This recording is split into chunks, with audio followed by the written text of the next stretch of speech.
ക്രിസ്മസിൻ്റെ ദിനരാത്രങ്ങൾ ആരംഭിക്കുമ്പോൾ നമ്മുടെയൊക്കെ കുട്ടിക്കാലത്തൊക്കെ ഒരു ചിന്ത, നമ്മുടെ വീടുകളിൽ നമ്മുടെ ഇടവകയിലൊക്കെ ആരും ഉണ്ടാക്കാത്ത രീതിയിൽ വ്യത്യസ്തമായൊരു പുൽക്കൂട് ഉണ്ടാക്കണം. നമ്മൾ നോക്കിയ പണ്ടൊക്കെ വീടുകളിൽ പുൽക്കൂട് കണ്ടിട്ടുണ്ടോ? ഓല കൊണ്ട് ഇങ്ങനെ കെട്ടിവെച്ച് കാലും മേശൊക്കെ വെച്ച് അതിൻ്റെ മേലേക്ക് ഒരു പുൽക്കൂട് ഉണ്ടാക്കും. ചില വീടുകളിലൊക്കെ ഇങ്ങനെ കൊച്ചു കൊച്ചു ഇഷ്ടികൾ കൊണ്ട് കുഞ്ഞു കുഞ്ഞു വീടുകൾ ഉണ്ടാക്കും. പള്ളിയിലേക്ക് ചെല്ലുമ്പോൾ ഞാൻ ഇന്ന് ഓർക്കുന്നുണ്ട്, ഞങ്ങളൊക്കെ പഠിക്കുന്ന സമയത്ത് ആ പുൽക്കൂട് മത്സരത്തിന് ഞങ്ങളുടെ ചെറിയ യൂണിറ്റാണ് അവിടെ മേലെ പള്ളി മുകളിലിരിക്കണേ, അതിൻ്റെ അരികിൽ പുൽക്കൂട് മത്സരത്തിന് വേണ്ടി ഞങ്ങളുടെ യൂണിറ്റും എല്ലാ യൂണിറ്റുകാരും വന്ന് മനോഹരമായിട്ടൊക്കെ ജയിച്ചു. ഫസ്റ്റ് കിട്ടുമെന്ന് വിചാരിച്ച്. പക്ഷെ എന്ത് പറ്റി?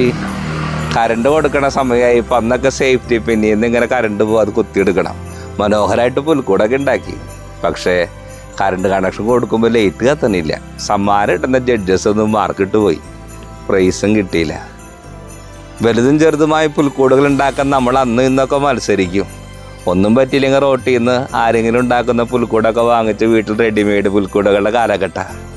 റെഡിമെയ്ഡായാലും അല്ലെങ്കിലും നമ്മളുണ്ടാക്കുന്ന പുൽക്കൂട്ടിലല്ല, നമ്മളാകുന്ന പുൽക്കൂടുകളിൽ ഉണ്ണീശോ പിറക്കുന്നില്ലെങ്കിൽ ഒരു ദിവസത്തെ ആഘോഷമായി നമ്മുടെ ക്രിസ്മസും പുൽക്കൂടും മാറില്ലേ? ഉണ്ടാക്കുന്ന പുൽക്കൂടല്ല, ഉള്ളിൻ്റെ ഉള്ളിൽ ഒരു പുൽക്കൂടിൻ്റെ അനുഭവങ്ങൾ നിറഞ്ഞു നിൽക്കുമ്പോഴല്ലേ ഉണ്ണിയേശു ഫ്രാൻസിസ് അസീസി ഉണ്ടാക്കിയ പോലെ ആദ്യത്തെ പുൽക്കൂട്. ദാരിദ്ര്യത്തിൻ്റെ നെറുകയിലേക്ക് ജനിച്ച ഉണ്ണിയേശുവിൻ്റെ ചൈതന്യമൊക്കെ നമ്മുടെ കുടുംബങ്ങളിലും നമ്മുടെ ജീവിതങ്ങളിലൊക്കെ നിറഞ്ഞു നിൽക്കുമ്പോഴല്ലേ സുന്ദരമായ ഒരു പുൽക്കൂട് അനുഭവം നമുക്ക് ലഭിക്കുക. ഉണ്ടാക്കുന്നതിനേക്കാളും അപ്പുറത്ത് ഉള്ളതിൽ ഉണ്ണീശോയ്ക്ക് ജന്മം നൽകാൻ നമുക്ക് കഴിയട്ടെ. ദൈവം സമൃദ്ധമായി നമ്മളെ അനുഗ്രഹിക്കട്ടെ.